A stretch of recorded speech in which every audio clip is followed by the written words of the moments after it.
that alone.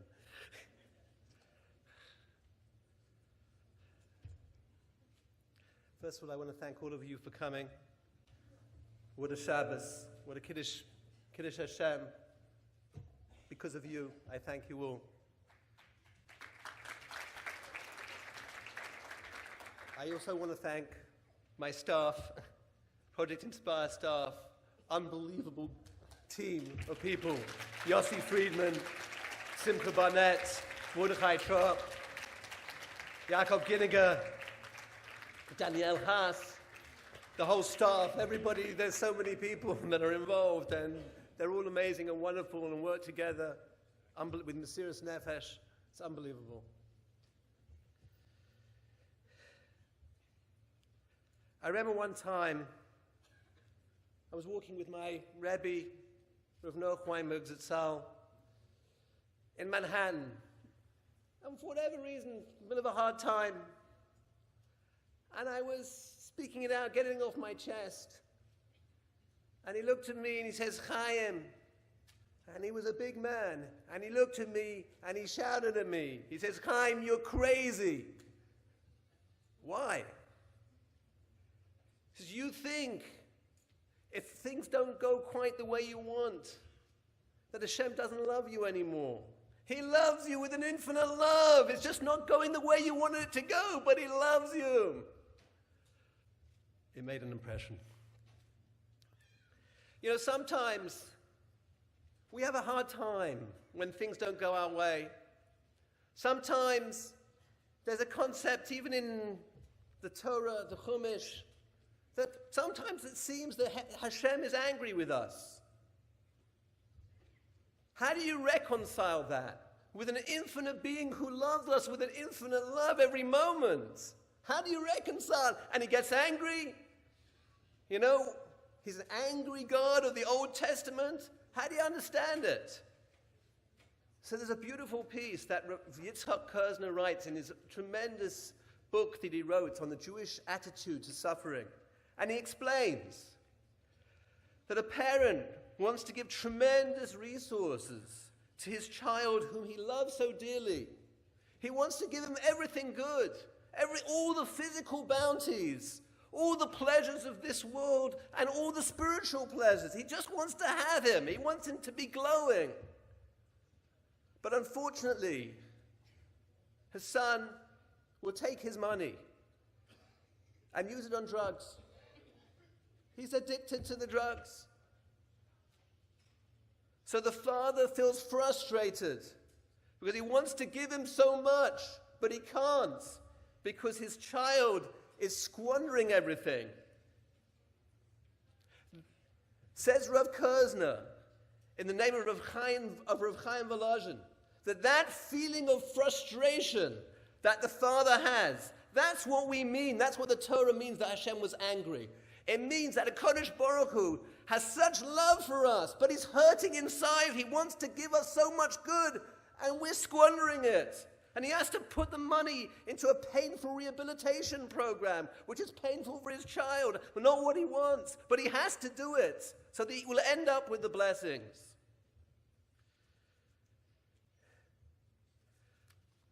There's a scary nevuah in Yechezkel. There was a lady who asked me earlier, actually said, you know, I don't understand all the Hebrew, so is it possible to say it in English, speakers? So I'm going to just say it in English from Yechezkel, 20th Perek, chapter 31. Says Yechezkel, for that which comes into your mind shall never be. That which you say, let us be like the nations, like the families of other lands, serving wood and stone.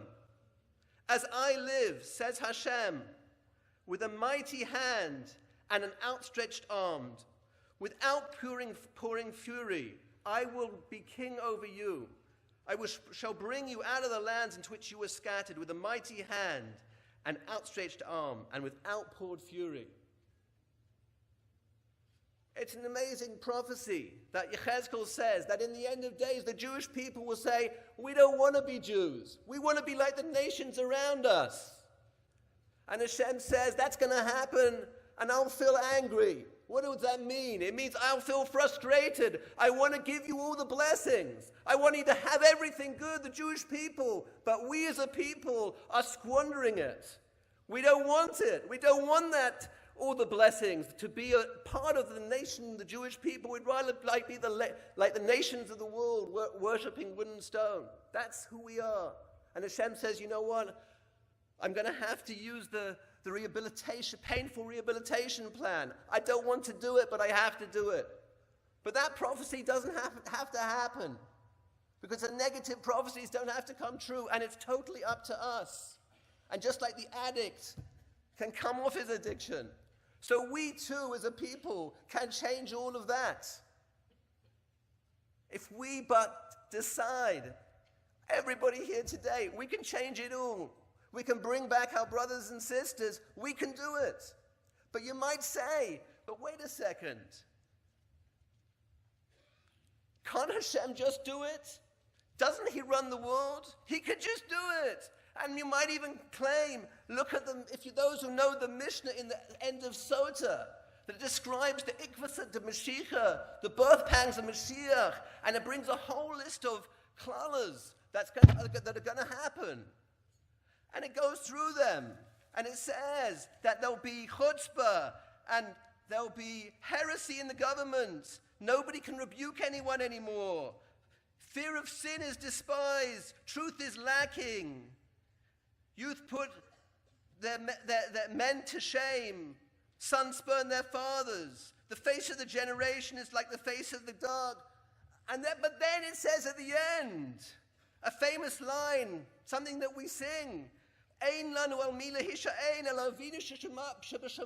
we have our Father that we can rely on. We don't know what we can do anymore, but we have Hashem. So doesn't it say in the Mishnah that we could just rely on Hashem? He'll bring us all back. So says Rav Elchanan Vassman in Kovas Ma'amorim, in the name of the Baal Nefesh Chaim. He says that when you go through the klalas, to all these terrible things, when it says, and who can you rely on? Avinu Shebashamayim, our Father in heaven. He says that's the worst of the klalas. That's the worst of the curses. How can it be? He says because people who are yirei chet, who fear sin, will say, just leave it up to Hashem. He'll take care of it. And says Rav Chaim Volozhin, that's the worst of the terrible things that will happen in the end of days. That the people, like ourselves, will say, we don't have to, Hashem will take care of it. And ladies and gentlemen, isn't there a part of us that feels that way? We had a great Shabbos, exciting, it's inspiring, it's great. I loved it. Maybe I'll come. But you know what? Bottom line is, we go back. Hashem will take care of it. Says Rav Chaim Volozhin, that's the worst of the curses.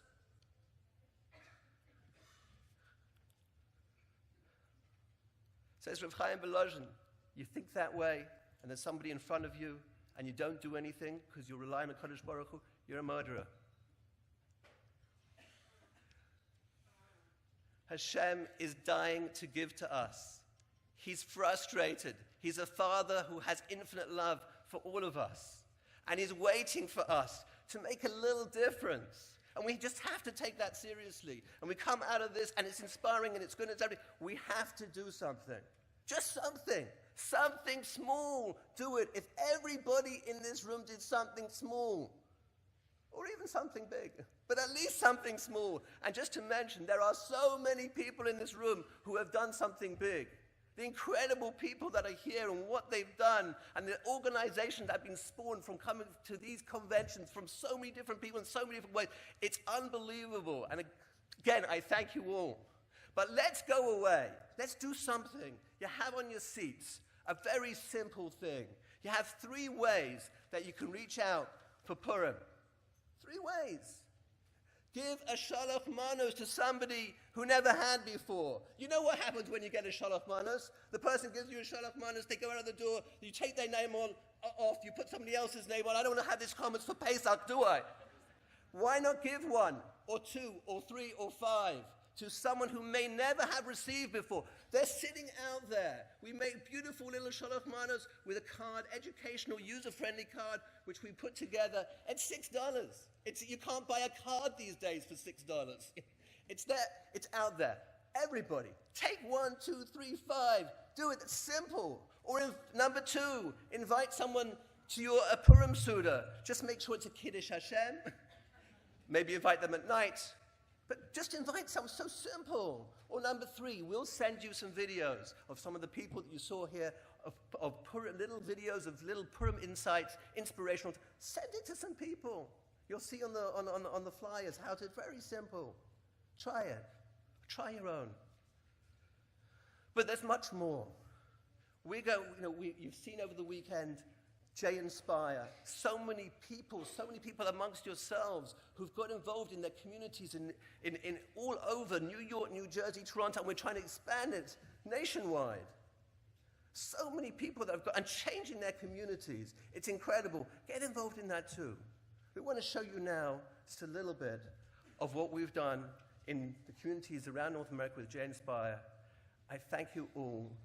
Please, I beg you, let's take away the charonaf, the anger, the frustration that Hashem has. Let's allow him to give all the blessing. All it takes is for just us together to go away, to maintain the commitment, to say, we're not going to just let this be a momentary high and a great experience that we had. We're going to go lilmod almanas lasos. We're going to do something on Purim, do something during the year. Let's together allow the Almighty to give all his blessings to us and the Jewish people. Thank you so much.